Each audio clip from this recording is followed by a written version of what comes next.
Check,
I don't know how to do a screen share on, I Bottom of guess. your screen, just beside the raise hand option at the bottom of your screen, to the right. Yeah.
If you Great, can. great. Then we'll try to share it from here, if that's all Okay. right. And if it's a problem, just let me know, okay? Oh, no, yeah, sure, sure, sure. So we'll begin Yeah. in around Okay. 10 minutes from now. Sure. I'm just going to turn off my microphone until then, all right? Sure. Okay, okay. Great. Thanks.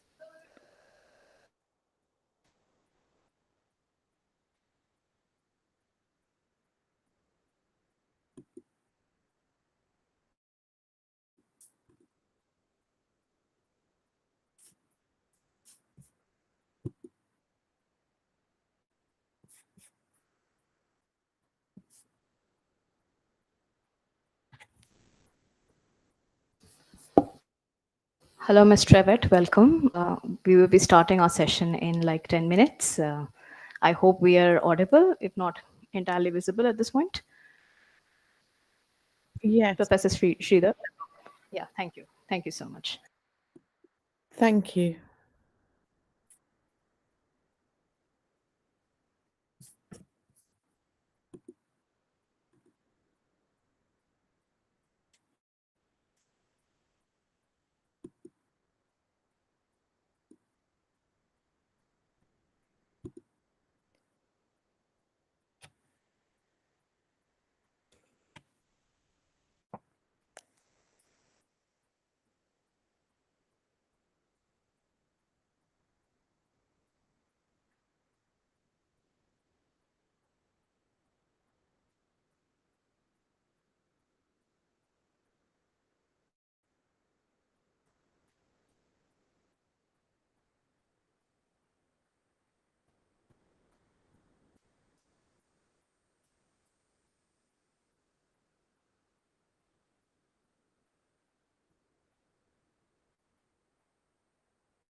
Sorry, I'll do that again. I mean, my audio was switched off. Sorry.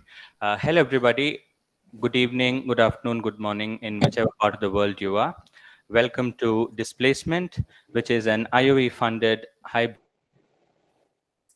being organized by the Department of English here at the University of Hyderabad in association with the South South Forum at Dartmouth College and Southern Responses to Displacement at University College London. The convener is Dr. Sirisha Telugu and the co-convener is Dr. Bhaskar Lama from the Department of English, University of Hyderabad. To begin proceedings, may I invite the Dean, School of Humanities, Professor M.T. Ansari, to address the gathering.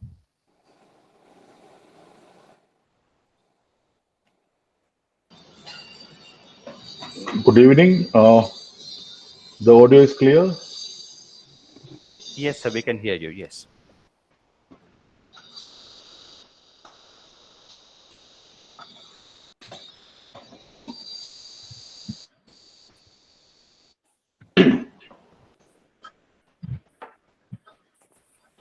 Yeah, just a few words. My job is primarily to welcome the audience and convey my best regards and wishes. So, first of all, welcome to all the participants to the International Conference on Displacement. I have been hearing about this displacement for quite some time, and I could say that the conference itself probably was displaced many times over, in the sense that it was scheduled and postponed and then rescheduled. And so I'm very happy. I'm pleased that it is finally in place. It is being placed. It is in place and it is starting off. Of course, the importance of displacement need not be stressed. And I congratulate the conveners, both the conveners for choosing this theme and making it, I'm sure it will be fruitful, making it happen, because the dimension, the political, socio-economical, ecological, environmental, etc., various causes of displacement and what it causes, how it disrupts natural calamities, all kind of various reasons, ethnic, political violence, all kind of issues which contribute and trigger displacements and migration, internal as well as external migrations. And I'm sure the conference note, which will be read out soon, will further amplify and this theme. So, yeah, few words to congratulate the two conveners and the collaborators from US and UK. And I once again welcome all of you. The 2 days, tomorrow and day after, I hope will be stimulating, intellectually stimulating. Even though it is in hybrid mode, I'm sure it will. There will be a lot of different kinds of social interaction as well.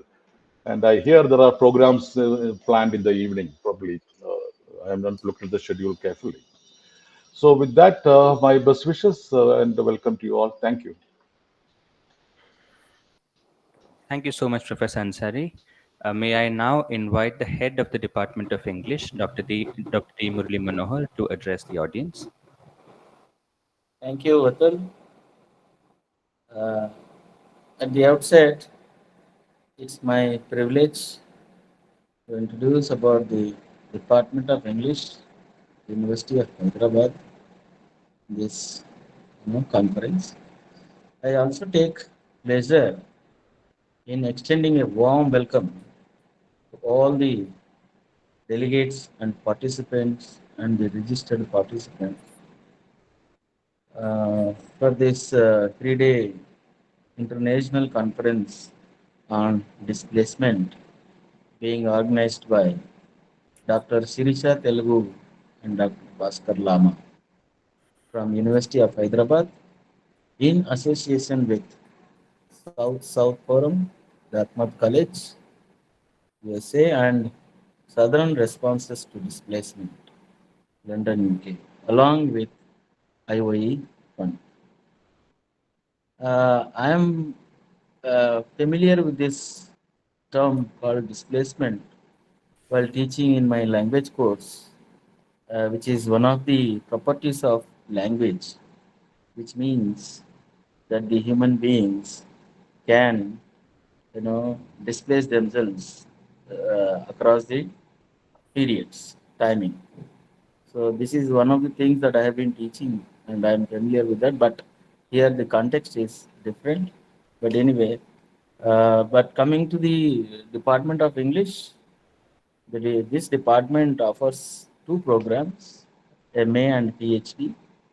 And as part of MA program, we teach all the four areas of survey courses, including British, American, Indian literatures, along with language and theory courses. Dr. Sirisha and Dr. Bhaskar have utilized IOE funding for their project, under which they organized a seminar on queer and sports, and now the present one being on displacement. And I appreciate their efforts in bringing laurels to the department by getting a project as well as organizing a conference which is international, and again it is part of the IOE funding. I am also happy that the conveners have involved all the colleagues of the department, including the former professor, Professor Narayana Chandran. I think the big congratulations goes to these two conveners for having brought all the colleagues together and making a grand success. And if you see the schedule, you will find all my colleagues in this seminar schedule. I'm very happy about that, and I am also happy to see the conference happening with the help of IOE funding. There have been both Bhaskar and Shirisa have been a tremendous pleasure about the dates, as our dean has just said that this conference has been displaced, scheduled and postponed and other things. So with all these pressures, and the conference is happening at the at last it is happening, and the postponement happened because of the dates and other things. And there was also this problem that this was sanctioned in the previous financial year, and the conference is being scheduled in the new financial year. But finally, I have been told by the administrators confidently or confidentially, I would say, that the conference can go on, and the funds will be released with the help of administration. So our vice chancellor and the IOE director have informed me that this conference should go on, and I am very happy that it is being held now. And I wish the conference a good success with the feast of wide variety of papers. I once again congratulate both Sirisha and Bhaskar for organizing this conference and giving me this opportunity to address this gathering. And um, uh, the last thing that I would like to say is that the team is very big, and both Sirisha and Bhaskar have involved many students, research scholars, and I extend my big thank to all the volunteers who have been helping these two convener and co-conveners, and putting all their efforts. And you will see that in the cultural evening at 7 p.m. today. So I hope with this cultural evening again, tomorrow and day after tomorrow, there will be a big mela about this conference. And I thank once again the conveners for giving me this opportunity. Thank you. Thank you for your kind words, sir. May I now invite Dr. Sirisha Telugu, the convener of the conference, to introduce the conference. Thank you, Atul. Finally, I'm here. Good evening, esteemed speakers, the participants, scholars, colleagues, and my dear friends. So this event gives me immense pleasure to welcome you all to this important gathering. Our conference is what I would like to say on displacement, a theme that echoes across time, probably geography and disciplines.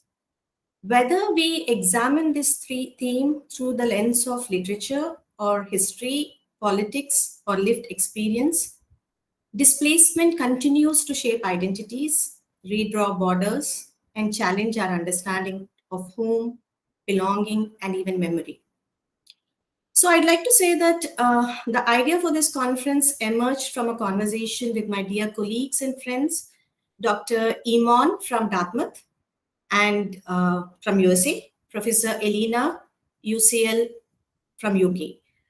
For years, we have envisioned an event that would respond meaningfully to the ongoing global mobilities or migrations and even dislocations. So what began as a plan for a workshop in 2023 had to be deferred due to escalating global conflicts. However, today, that initial idea has grown into a full-fledged conference, and we are finally here.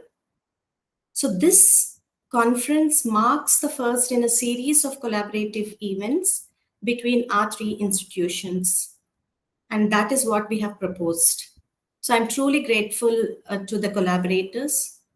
I'm thankful to the participants, many of whom were selected from an overwhelming number of submissions received in 2023, the first call that we have advertised in 2023. And we have some of those participants who have patiently awaited this moment. So they are joining us both online and in person.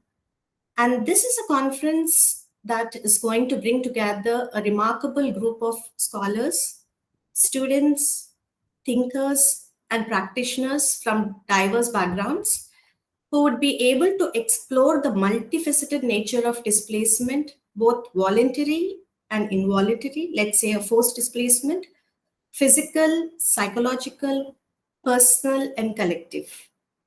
So in an increasingly interconnected, yet we are living in a fractured world, such conversations are not only timely, but I think they are deeply necessary.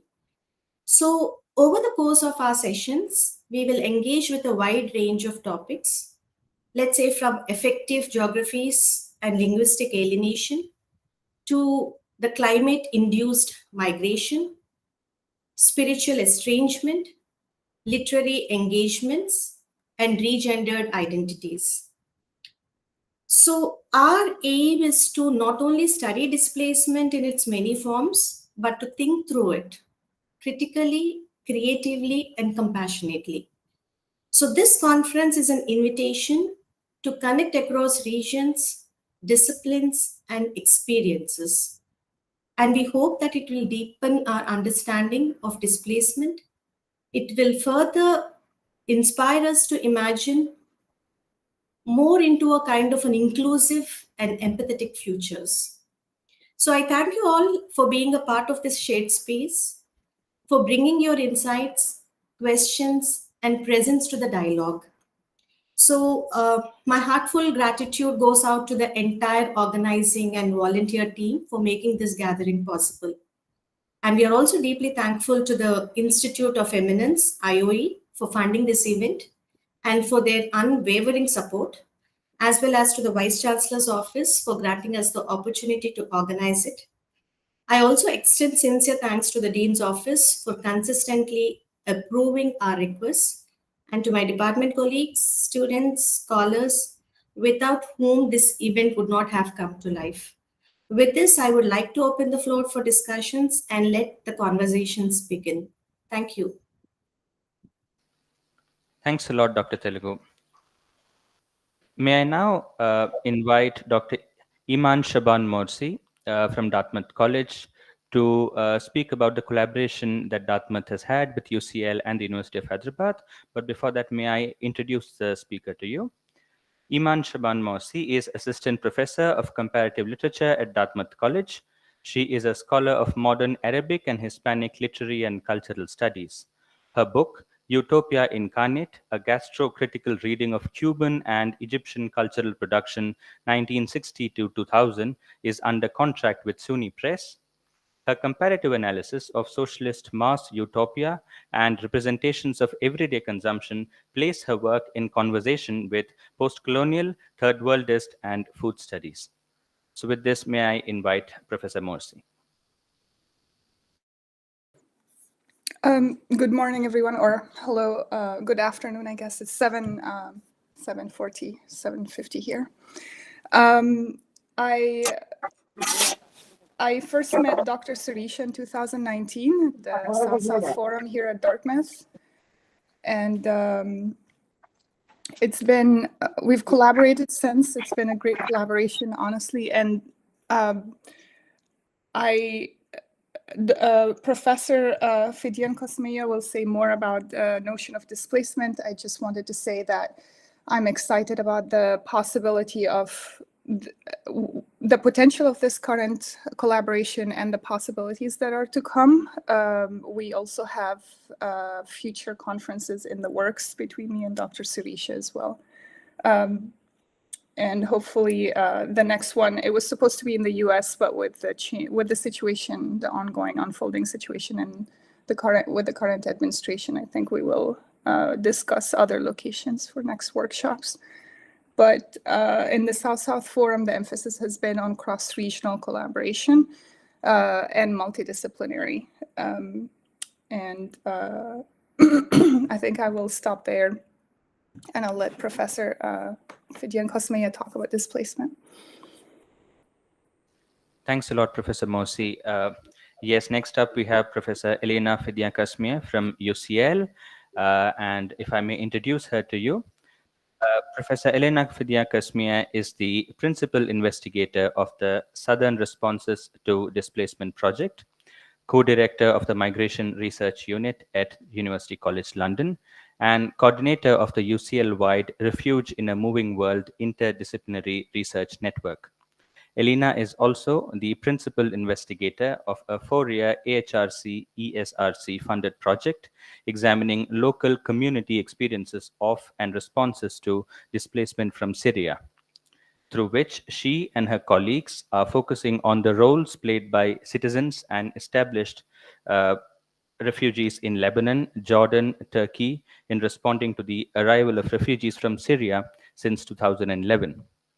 Since the mid-2000s, Elena's research has focused on experiences of and responses to conflict-induced displacement, with a particular regional focus on the Middle East.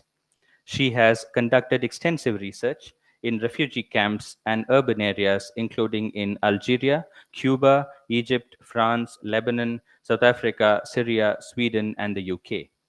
Drawing on a critical theoretical perspective, her work contributes to key debates surrounding refugees and local host community members' experiences of conflict-induced displacement, the nature of refugee-host-donor relations, and both North-South and South-South humanitarian responses to forced migration. May I invite Professor Fidian Kosmia. Thank you very much for those very sort of welcome from the start of this conference. Thank you all so much. Also, in particular to Dr. Surisha Telugu for convening this important event, which has, as she's indicated, brought together scholars, students, established researchers, poets, creatives, to collectively think critically around different facets of displacement. Dr. Iman Mursi brought Dr. Surisha, myself, and other colleagues together in Dartmouth several years ago, where we really had a very dynamic conversation across what we could think of as South-South conversations, trans-regional conversations, which shift attention away from some of the mainstream or hegemonic approaches to displacement studies, which have existed and continue to exist worldwide. So building on that initial encounter and series of exchanges in the South-South Forum in Dartmouth, we've had the pleasure and privilege of continuing our conversations with Dr. Surisha, Dr. Iman and myself, and with other colleagues who will also be joining the conference, in the subsequent days to really continue these explorations of what displacement means historically, but also in the contemporary era, when we explore it in relational, multi-scalar and interdisciplinary manners. That's to say that rather than assuming, for instance, that responses to displacement are primarily provided by European or North American states, if we pay attention to the roles played by diverse state and non-state actors from around the world, including states and communities established in what we can call the so-called global south, then we really shift attention away from the mainstream debates and the mainstream discussions that exist with reference to who refugees are, who is responsible for control, and whether responses are driven by politics and ideology, or whether we can frame responses through notions such as solidarity, mutual aid, and different forms of support and notion of multi-scalar, relational and interdisciplinary responses. My own research into Southern responses to displacement has combined ethnographic participant observation, over 500 interviews with people displaced from Syria, as well as local host community members and international responders from around the world to collectively explore different forms of responses to displacement, ranging from donations to literary exchange, for example, to neighbours supporting other neighbours, refugees hosting other refugees, as well as exploring how refugees themselves experience, conceptualise, engage with or reject different forms of responses, whether by actors from the so-called global north or the so-called global south. And complementing that social science element, as it were, of the project, really exploring how the humanities, how writing, how photography, how different approaches to archiving can help enrich and expand our understandings, not just of displacement, but also of responses to displacement, and of how displacement is one facet of so many different dynamics and processes that characterize and frame people's lives and experiences in the current world. Project, the Southern Responses to Displacement project, we've also been continuing to explore this notion of South-South conversations, or horizontal and relational forms of conversation. So one of our project outputs has been a book, which is a photopoetic book called the Southern Eye, which you may be able to see here, which brings together into conversation Palestinian, Syrian and Rohingya refugees through a combination of photography and poetry, and that's co-published by Yusuf Mustafa Kasmia, myself and Saif al-Haq Omi, again as a reflection of this trans-regional, trans country, trans case. So not just looking at refugees in isolation and in refugee situations, but rather in relation to one another. So Palestinian, Syrian, Rohingya refugee situations in conversation. And these are the kinds of trans-regional conversations which are embodied also in this conference, which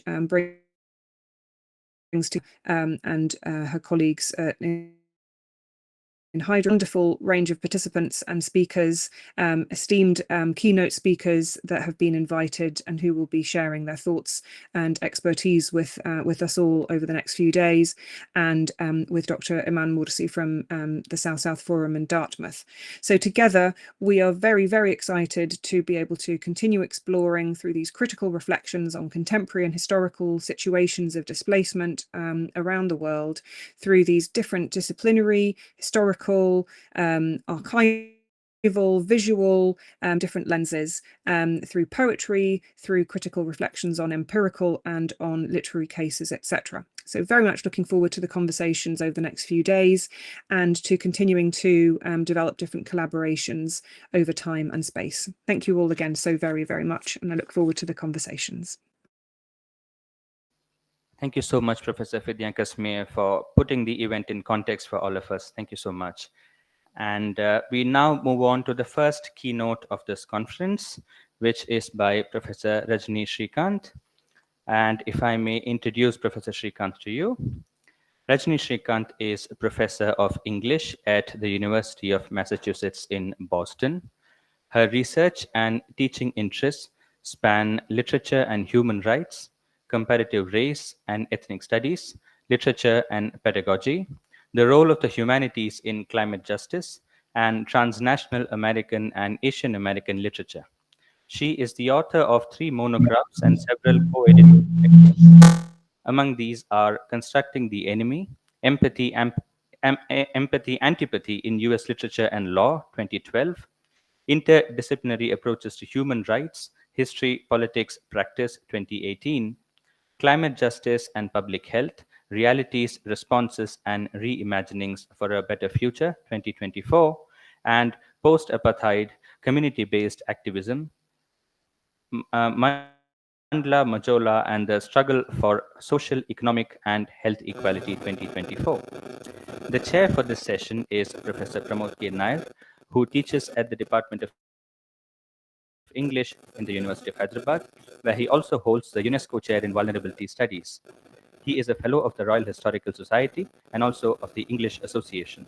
His recent books include Indian Travel Writing in the Age of Empire, 1830 to 1940, published by Bloomsbury in 2020, the Human Rights graphic novel, published by Routledge in 2021, and most recently, Vulnerable Earth, The Literature of Climate Crisis, Cambridge University Press, 2024. I now hand over the stage to the chair, Professor Nair, to conduct a first keynote lecture. Thank you.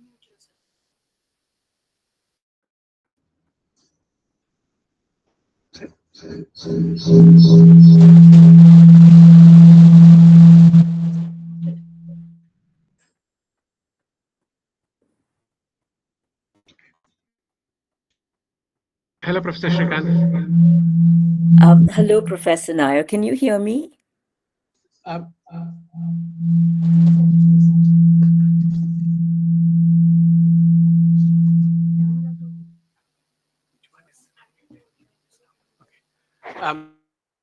Sorry about the technical glitches. No worries.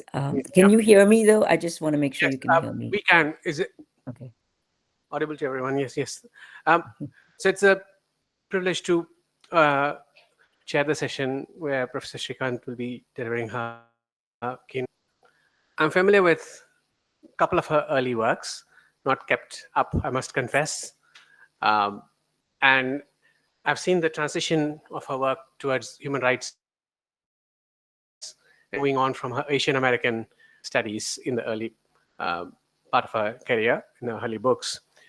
So it's quite opposite that she delivers the keynote for this significant conference. Everybody has said very nice things about Sirisha and Bhaskar. I'll add a couple of things. I haven't seen two conveners here who have worked under such pressure ever. I'm sure it will tell on them after this is done, but what the American writer famously said, grace under pressure. So my congratulations are primarily to Bhaskar and Sirisha for suffering through several moments of anxious crisis, putting up with a whole bunch of things that we will be better off not talking about here. Displacement conference cannot displace the theme into something else. So, so we'll keep that for another day. But I'll not stand between you and the speaker. So here's over to Professor Srikanth. Thank you, Professor Srikanth, for agreeing to speak to us. Thank you. Great, thank you. If you can all hear me, I'll get started. Yeah. I first want to thank Dr. Sirisha Telugu and Dr. Bhaskar Lama for inviting me to be a keynote speaker at this conference. And thank you, Dr. Nair, for recognizing maybe the turn that my work has taken from its early manifestations in Asian American and American literature to now human rights and literature. I have to confess that the subject of displacement and sort of an academic response to it has left me feeling really conflicted. As you will all recognize, we live in incredibly turbulent times. And I'm sure we all sort of wake up and think to ourselves, what can we as educators and academics and scholars really do in the face of such suffering such anguish, such dislocation. So in part, this presentation afforded me an opportunity to probe some of maybe my deepest doubts. And I set on the task of constructing a keynote, in part to maybe to re-inspire the work of scholarship and the work of literature in particular. So I hope that you will find these meditations and find these reflections of use to you in your own work on this very, very important and urgent subject that sort of challenges our humanity in the deepest sense. I will just sort of indicate when I'd like my slides to be advanced. I'm going to set a timer here because Surisha has told me that I have 30 minutes for the presentation, and then there will be 15 minutes of Q&A. Could we go to the next slide, please? Thank you. So this is just very basic. You know, we all know these numbers and they change almost minute by minute. But just to give us an understanding of the enormity of the challenge of displacement, 122.6 million people around the world who have been forcibly displaced, of which, 72.1 million are internally displaced, and 43.7 million are, refugees, in other words, have been forced to leave the country of their original residence and displaced to other locations. And, particularly alarming maybe is that over half of those displaced are under the age of 18. And, if we have time, I can talk a little bit about what that means in terms of the future of our planet, that over 50% of displaced people are under 18 who are going to become sort of our next generation of global residents, global citizens, global thinkers, and global leaders, we hope. Okay, next slide, please. All right, I want us to ponder this word stranger, because it almost sort of directs the ways in which we respond to displacement. Trauma of displacement, something that those who are forcibly uprooted have to endure, but they are continuously made to feel outside any kind of welcoming polity, welcoming space, and continuously made to feel strangers. And you know that there are some countries that use the word alien to talk about people who have been displaced. So this is just to underscore for us that there is, the physicality of displacement. There's also the affective quality of what one feels. One is made to feel continuously like a stranger. And I just want us to sit with that, because I think it's going to come back to us as we move through this presentation. Next slide, please.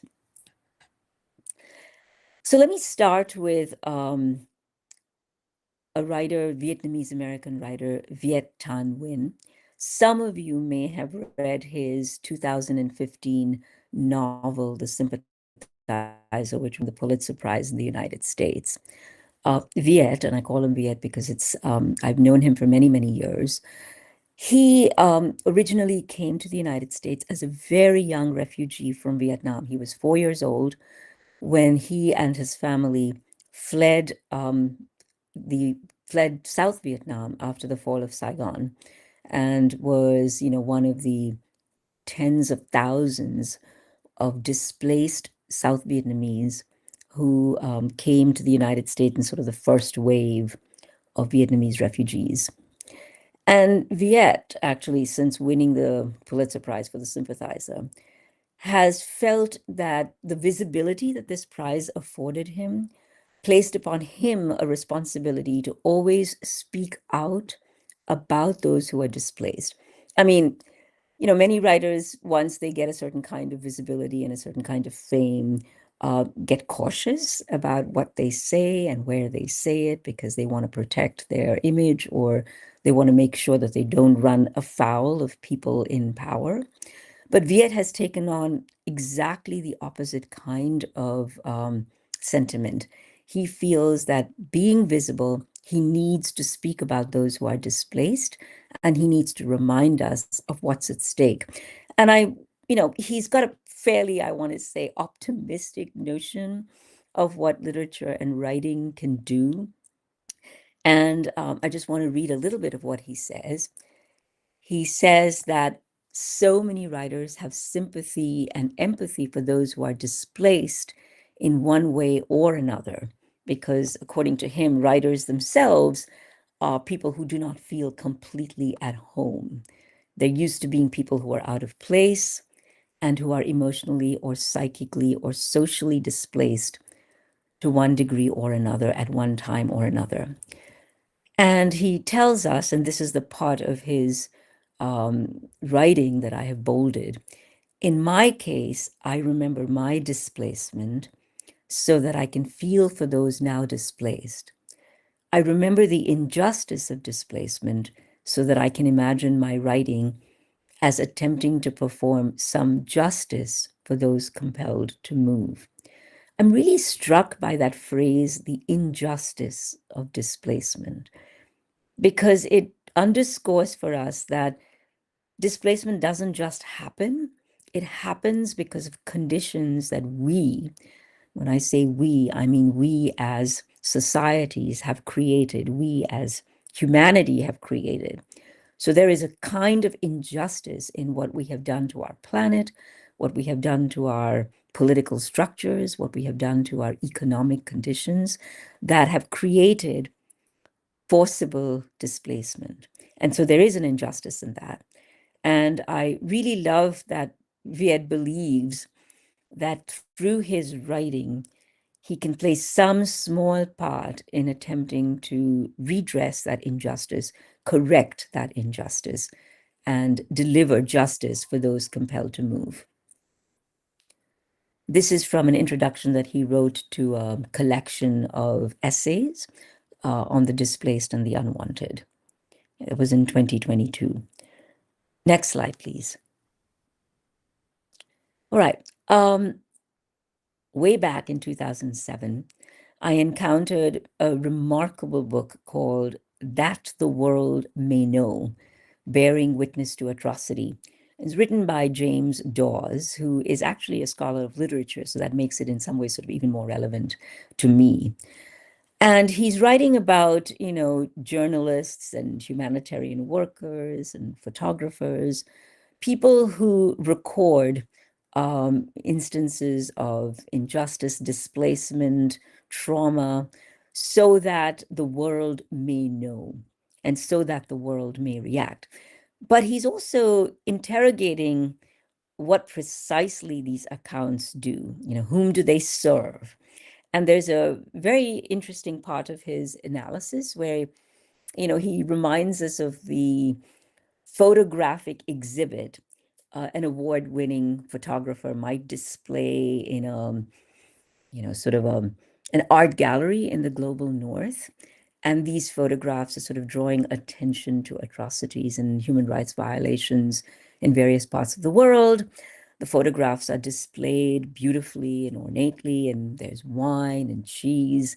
And he wants us to think about just sort of the dissonance, the presentation, the representation of human rights violations, of displacement as one human rights violation, and the ways in which we sort of consume the images and the stories, and what precisely do they do? Whom are they meant to impact, right? So he just wants us to keep this in mind. And I particularly appreciated that he both speaks about the necessity of this kind of bearing witness, but at the same time reminds us that we can't become self-congratulatory or even complacent simply because we have been moved enough to record and moved enough to represent that the world may know. All right, next slide, please. I wanted to make sure that we didn't forget about the current situation of the people of Palestine, particularly those in Gaza.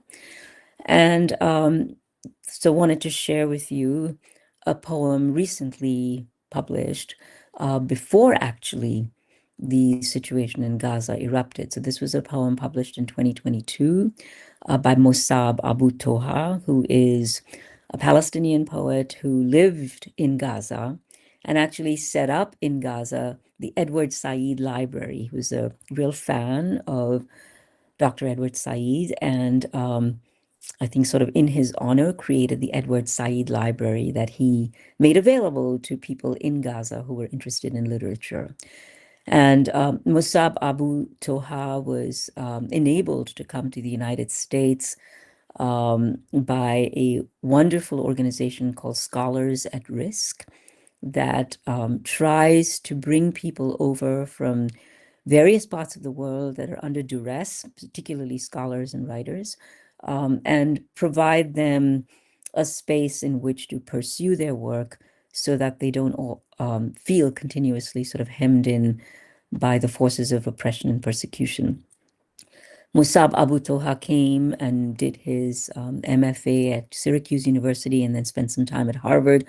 I'm not sure exactly where he is now because for a while he was in Gaza with his family after October 2023 and endured quite a bit of trauma. He's written about it in the New Yorker, and his poems and his essays have been appearing in the New Yorker since 2023. But I wanted us to just take in a part of his poem titled Displaced. I am neither in nor out. I am in between. I'm not part of anything. I am a shadow of something. At best, I am a thing that does not really exist. It's not the end of his poem, but I was so struck by the last three lines. I am a thing that does not really exist. Again, wanted us to sit with that sentiment because this is what people who are displaced often feel. Stranger, a thing that does not really exist. Musab Abu Toha. Next slide, please. All right. Those of us who study displacement and study populations that have been displaced understand that, this sort of distinction between those who are forced to be displaced and those who may voluntarily choose to displace themselves is really sort of a semantic distinction. And I understand that, there are certain conditions that make migration different from displacement. But I often wonder about the choice as a word that carries any meaningful sort of significance. When does choice really become choice? And when is choice just this kind of elusive condition? So refugees flee climate disasters, wars, persecution. Migrants supposedly leave by choice. And I think you will understand how the choice is really questionable, and one can contest that term when we look at Valeria Luiselli's book later, which I will talk about. But just to remind ourselves that refugees are warehoused in camps or relocation holding centers. They see their life as on pause while they await the arbitrary decision of a receiving nation. And they are asked to prove their worthiness for help. I mean, this is sort of an important request, if you will, or demand made of those who are displaced, who are seeking to be placed somewhere in some destination where they would be even marginally welcomed and received with some kind of favor. And there's a wonderful little story by Chimamanda Adichie, the Nigerian writer. It's called The American Embassy. It was first published in 2002, and it's now part of a collection called This Thing Around Your Neck, which was published in 2009. And it is a really extraordinary rendition of a woman who is waiting in line to enter the American embassy because she wants to make a case for her receiving a visa to be allowed to enter the United States, because for her to remain in Nigeria would almost certainly lead to her death. Her husband has been spirited out of Nigeria because he is a journalist who is questioning the political establishment at the time in Nigeria. And she has been visited by the forces of the current regime who are looking for her husband. They accidentally kill her son. And she now knows that she can no longer remain in Nigeria, and so she has to leave. So she is, the story really talks about her conversation with the official at the American embassy. And the woman behind the counter is asking for some proof and evidence that she's being persecuted by the state and that it is dangerous for her to live in Nigeria. And we understand then how those who are in conditions that sort of force them to be displaced are asked to commodify their horror, are asked to create a narrative of the suffering they have endured and continue to endure in order to impress upon bureaucrats, and I use this term very deliberately, in order to impress upon bureaucrats the necessity for their removal from this particular place of danger.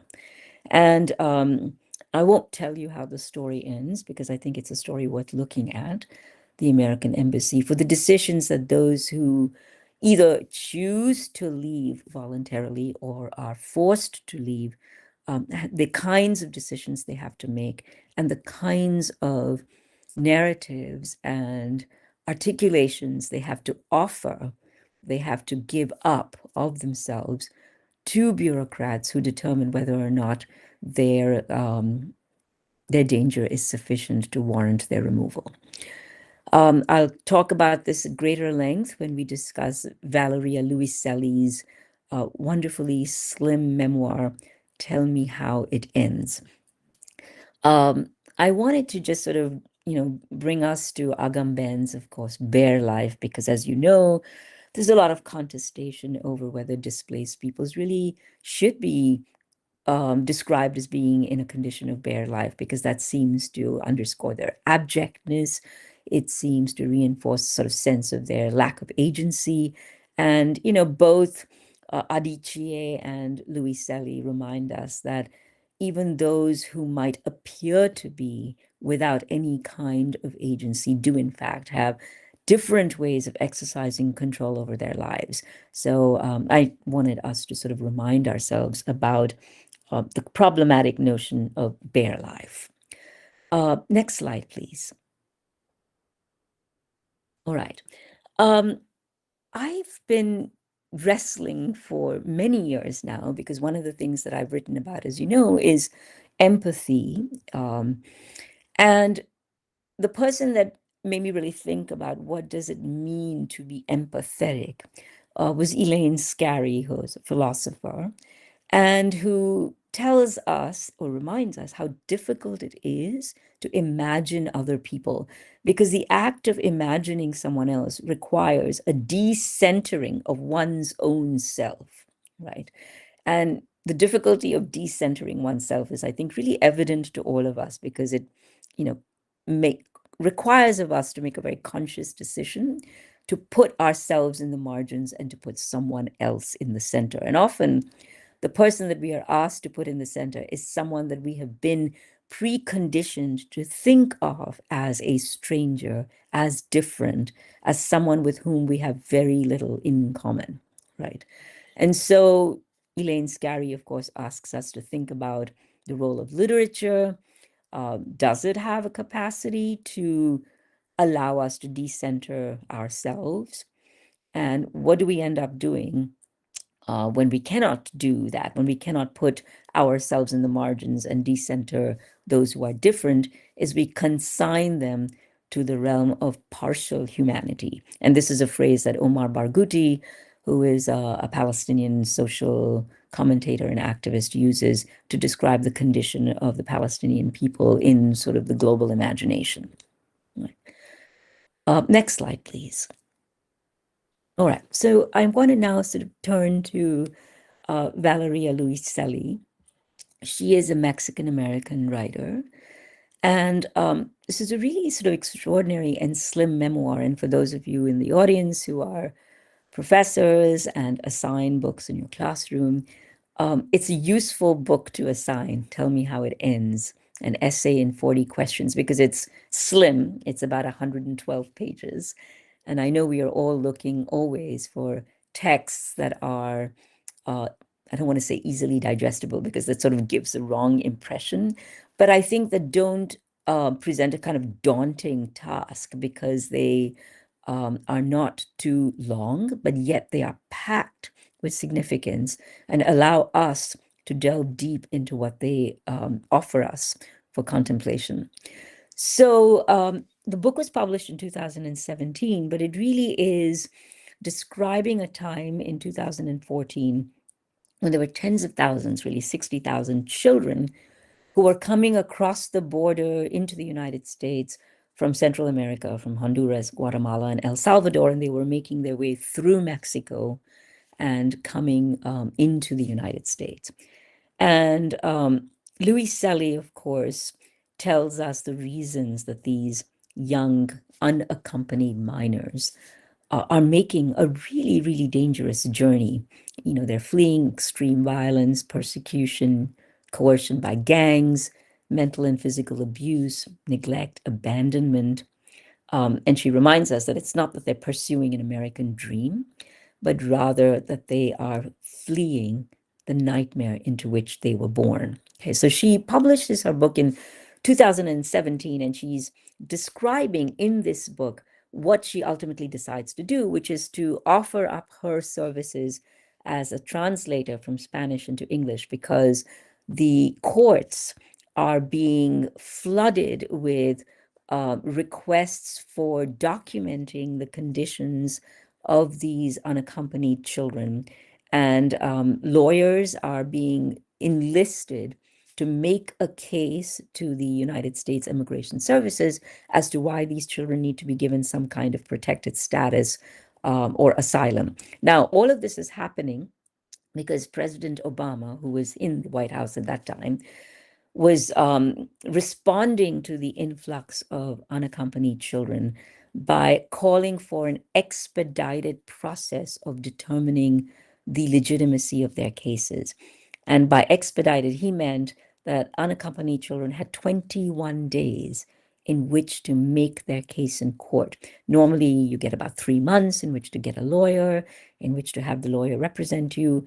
But 21 days suddenly presented the legal system with a kind of, conundrum. How do you find sufficient numbers of lawyers to help these children make a case for their being granted asylum? And Valeria Luiselli, hears about this complication, and she decides to offer herself as a Spanish to English translator, because, of course, many of these children, all of those children, do not speak any English. Next slide, please. All right. So she tells us that why did you come to the United States is the first question on the intake questionnaire for the unaccompanied child migrants. And, she's telling us what she was required to do, which is to translate, okay, from Spanish to English. Next slide, please. And this is really important, because this is where, I want us to think about both language as the only tool we have, but the inadequacy of it. I hear words spoken in the mouths of children. They are delivered with hesitance, sometimes distrust, always with fear. I have to transform them into written words, succinct sentences, and barren terms. And of course, the children's stories are always shuffled, stuttered, always shattered, beyond the repair of a narrative order. And this is what has made me think deeply about the work we do. We use language, we cling to language. It's our fragile anchor. But really, what purpose does language serve? Especially in the face of trauma, especially in the face of unimaginable anguish. and especially in the face of things that cannot be explained. Next slide, please. I also wanted us to look at Deepak Unikrishnan's, again, very remarkable, I don't even know what to call it, whether to call it memoir, whether to call it novel, whether to call it vignettes, short stories. And I think those of you who have read this remarkable, remarkable book will know why I have difficulty in kind of labeling it a particular genre. But he's writing about the migrant workers in the Middle East and migrant South Asian workers specifically. And he is drawing attention to the fact that they are primarily bodies used as labor with no thought given to the wholeness of their person. Now, one might say that these migrant workers sort of voluntarily displace themselves. And, as I pointed out earlier, this distinction between forcible displacement and voluntary displacement is one we can discuss and debate. But choice is a very elusive notion. He is talking about the thousands and thousands of South Asian migrant workers in the Middle East and how the conditions under which they labor are in many ways, insufferable, unimaginable, and sort of deeply problematic. And they are always reminded of their outsider status and of their in-between existence between two worlds. And he represents their experience sometimes with recourse to magical realism, because there's no other way to represent the surreal quality of the lives they live. Okay, so it's a mix of vignettes and short stories, anger that permeates through these representations, but also a lot of dark humor. And if you haven't read this book, I would absolutely recommend that you pick it up. Next slide, please. All right, so here's a poem, Limbs, from Deepak Unikrishnan's book. There exists this city built by labor, mostly men, who disappear after their respective buildings are made. Once the last brick is laid, the glass spotless, the elevators functional, the plumbing operational, the laborers, every single one of them, begin to fade before disappearing completely. Some believe the men become ghosts, haunting the facades they helped build. When visiting, take note, if you are outside and there are buildings nearby, ghosts may already be falling, may even have landed on your person. Right? And I love how he calls the men, the laborers, ghosts, because I want us to remember what Mossab Abu Toha says. The words he used, I barely even exist, right? So what happens to people who are displaced? They become ghosts in our imagination. They do not exist in our consciousness. We have failed them because we have not placed them in the forefront of our lives. Next slide, please. I'm going to skip this one here because, or maybe I'll just read a little portion of it.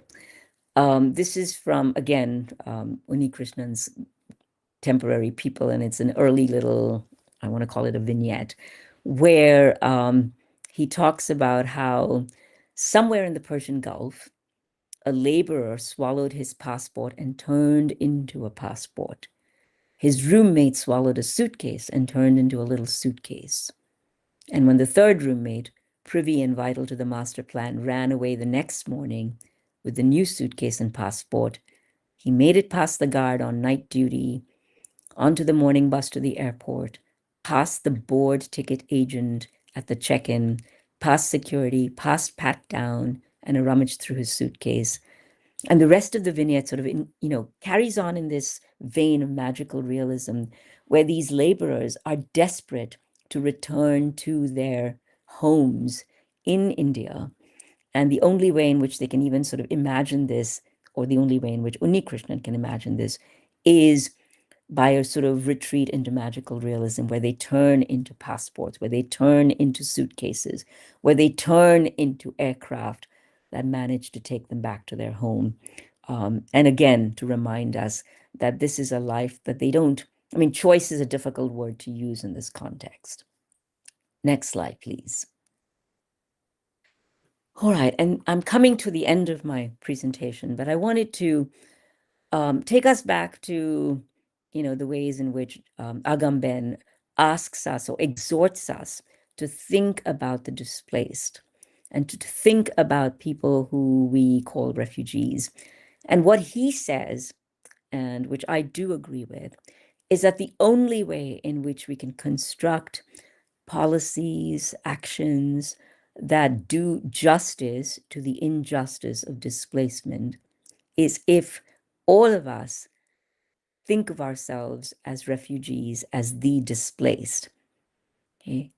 Statehood and citizenship and legal residency, these are all notions and all conditions of existence that prevent us from doing what Elaine Scarry asks us to do, which is to decenter oneself. So as Agamben also sort of, along with Elaine Scarry, tells us, it is only in a land where the spaces of states will have been perforated and topologically deformed, and the citizen will have learned to acknowledge the refugee that he himself is, that man's political survival today is imaginable. And next slide, please.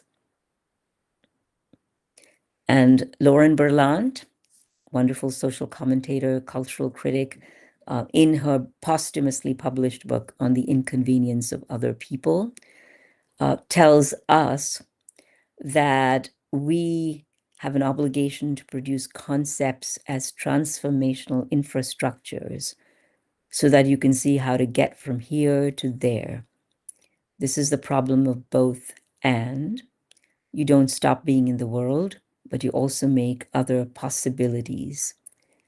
People, and certainly I am, looking hard for something from anyone who's sustaining a thought, a pedagogy, an orientation toward resistance, and an attachment to life.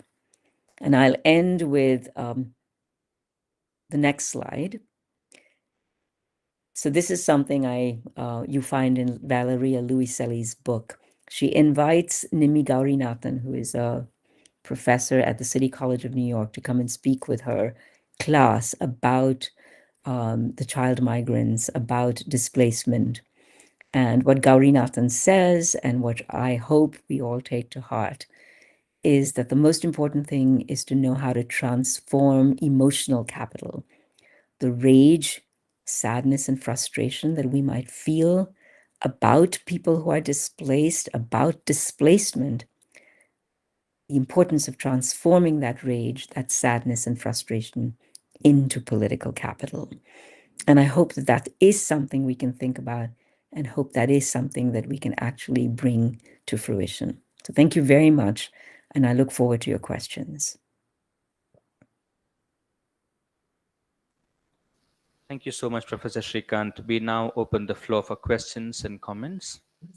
If those who are joining online have questions, please click on the raise hand button. And since I'm not really able to see people's hands, could you sure, read out the question? We'll invite them to ask questions. Yes, sure. Absolutely. Thank you. Yeah. Roy Matthew has a question. Roy, please go ahead. Thank you, Professor Srikanth, for the amazing talk. I was thinking of the recent decision by the US president to ship prisoners to El Salvador, which is notorious for its prisons which deny human rights, and the outside world won't know what's happening in there. So it's a case where people who are already homo sacer are being displaced to a fate that is potentially even worse. We usually tend to think of homo sacer as the ultimate, violation of human rights, but here it's not free people in a country, or it's not a population being displaced, it's a prisoner being displaced to an even worse environment, and that too by paying the country millions of dollars. So I was wondering, when it comes to instances like these where people who are already suffering from human rights violation are being displaced into an even worse setting for human rights violation, should we reconsider concepts which people like Agamben have brought before us, or should we try to build into these concepts based on the even more inhumane practices of displacement that the world puts before us? Thank you, Roy.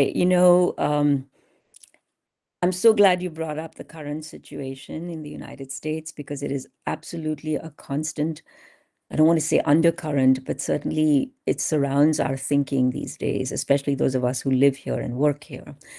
And, I'm feeling all of the things that last slide showed us, the rage, the deep sadness, the frustration, because this is when I think we as, academics, as scholars, as people who are attempting to make some impact in our classrooms, in our learnings, have to ask ourselves the question, how do we create the conditions where policymakers, where decision makers, where those in power understand exactly what they're doing, which is consigning large swaths of humanity into, if you will, the condition of subhumanity, because how else can you even imagine what you precisely pointed out, people who are already vulnerable, people who are already displaced, and sending them to places where the conditions are even worse? I don't have an adequate answer to your question, Roy, other than to say that this is really the moment for us to ask ourselves, what can we do? Is it possible for us to do anything? Where can we have the most impact? And how do we read, literally, how do we read the situations in which we find ourselves in order to intervene in a meaningful way? I'm so glad you brought this up, because this is a question that many, many of us are asking here in the United States. I'm teaching a course this semester on migration and diaspora, and I'm really fortunate in some ways to be teaching in what I call a very protected bubble, because all of my students, they're graduate students, there are 14 of them. We share similar sensibilities. But, beyond us, outside us, every day we wake up to horrific announcements in our newspapers and on our television shows that we continue to insist on consigning people to a space of subhumanity. And I'm really sorry I can't be more hopeful in my answer. Thank you, Professor Srikanth.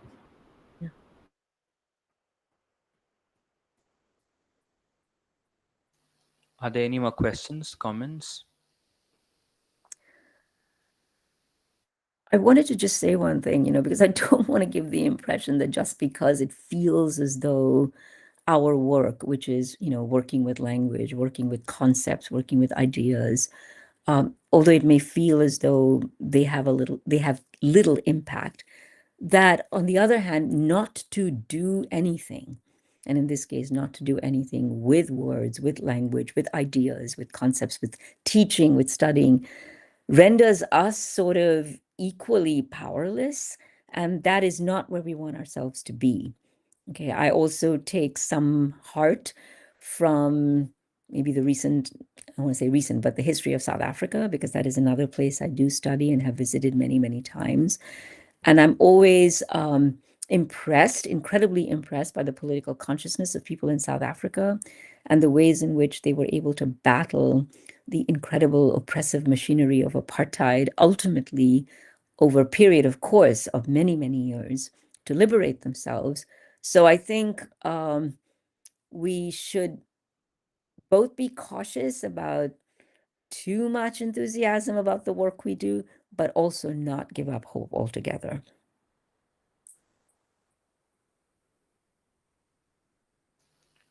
Yes, Laboni, please go ahead. There's a question from Laboni.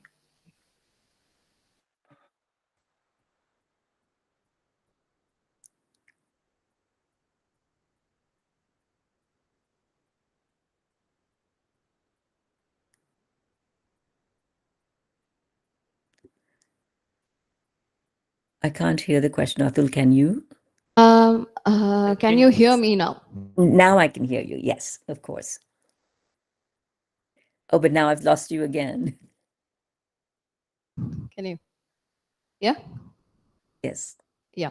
I was thinking of Valeria Luisley's text, and I was reminded of the many ways in which language stutters and fails when it comes to displaced populations. Like I was reminded of this child, I think, who could not exactly speak when she was asked these questions, and she had her telephone number stitched at the back of her clothing. Yes. Yes. So in this case, like, what would you comment on the fact that many of these displaced children are not able to speak of their displacement at all? Is that also the silences of displaced people? Is that also kind of linguistic displacement that is happening? Laboni, right? Is that your name? I'm sorry. Yes. Thank you for that really important question. I mean, silences can be articulate, right? There's a wonderful book called Articulate Silences. And yeah, I mean, it's the same thing that Adichie also describes when she's writing about the woman in Nigeria who's at the American embassy. You know, these sort of relentless questions that bureaucrats ask, right? Why do you want to go? And what danger are you facing? And how do you know that, you know, where's the evidence for this? Same thing. The children are asked those 40 questions. So you've read the book clearly, Laboni. You know those 40 questions. They feel clinical. They feel sterile. They feel totally emotionless, right? And as a child, I mean, those of us who interact with children every day know that sometimes children I mean, it's impossible for them to even imagine the adult world in which these questions become pertinent, because all they're doing is trying to survive. That's all they know. And so I agree with you. The silences are equally important. And I think there's a point at which you'll remember that Louis Selly wants to fill in the narrative for the child who cannot speak or will not speak. And she's very much wants to make this narrative a sensationalist narrative of abuse in the home country. And at the same time, she understands that what this particular child is fleeing is not abuse at home, but the kind of fear of violence in the neighborhood in which he lives, where the gang members are persecuting him. And she's so tempted to create this picture of unbroken and relentless horror. But she has to caution herself that she can't put words into the mouth of this child. But how can we, as bureaucrats, as agents of the state, learn to be more empathetic in our reading and in our listening? So I would agree with you. How do we read silences? How do we read quiet prose to understand the deep, deep traumas underneath? Yeah. Thank you. Thank you so much, Professor.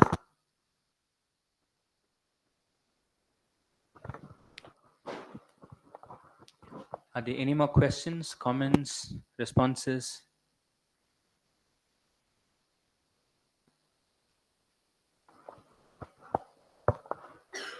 Hello, ma'am. Can you hear me? I can hear you, yes. My question is regarding we talk about witnessing, that is the necessity of witnessing. So we talk about witnessing through literature, we talk about witnessing through films. There are different ways through which we talk about witnessing. So my question is regarding what comes after witnessing. Yep, what comes after witnessing, right? I would say some kind of action, right? And listen, each of us has to find that which we feel comfortable doing and can do effectively. Okay. Some people are really adept at organizing and building large coalitions. Some people are better served maybe speaking in a classroom setting, sparking discussion. Some people write letters to their elected officials in order to draw attention to conditions that need some sort of response. So one of the things over the years that I've come to realize is that there is no uniform way to respond. There's no uniform next step after witnessing. Right? Simply witnessing is not enough, okay? I mean, it's the first step. It's the first step because it gives us knowledge and awareness. But beyond that, we really have to move. And each of us finds that next step that makes sense to us and that we are able to do And there are a lot of things that we consider before we take that next step. Does taking the next step make us vulnerable? Does it expose us to danger? Okay. Can we, given the constraints around us, deliver effectively on this next step? So I agree with you. There is a next step. There's more than one next step. There are many next steps. And it is a long journey. I mean, that's the first thing we've got to remember. It's a long journey. Nothing is going to happen overnight, and nothing is going to happen even in a short space of time. And I think one of the hardest things about what's next beyond witnessing is understanding and accepting that it's a long fight. And it is not a fight one can take on alone. And this is where the power of coalition building, the power of solidarity, the power of collective action is really, really important and sort of, really evident. Yeah.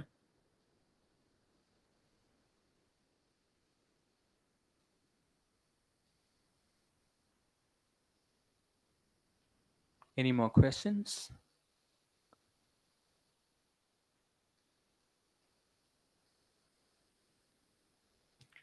If there are no more questions, I will oh, there is somebody has raised their hand. Chitra Chaudhary, please go ahead. Hello, Professor. Thanks for your enriching talk. My question is not directly related to your talk, but I really wanted to know what are your thoughts on recent funding cuts that are happening in American institutes, especially it is discouraging international students, especially in the age when we are talking about international collaborations and we are trying to be empathetic towards people who need help, people who, we are encouraging exchange of thoughts and knowledge. And in times like these, when we see a country like America, where a lot of students go and look forward to get education from, are discouraged. This is really discouraging for a lot of students. And you are in academics. And what are your thoughts? I would just like to know. Yeah. Well, of course, you've all been reading the newspapers and watching television, and you know what's going on in the United States. It is, I think it's unconscionable that the government has basically decided to follow through on its own agenda without any thought about what students want, what young people want. And also, this is a way in which the current administration is thinking about the United States as though it were an isolated entity in the globe. Okay. This is not, this is like taking American exceptionalism to the extreme, right? The United States is part of a community of nations. And I think unless one begins with that premise and one begins with the understanding that in a country in the global north that has so many resources at its disposal, there is an obligation to be part of a community of nations and to understand one sort of responsibility to the rest of the world.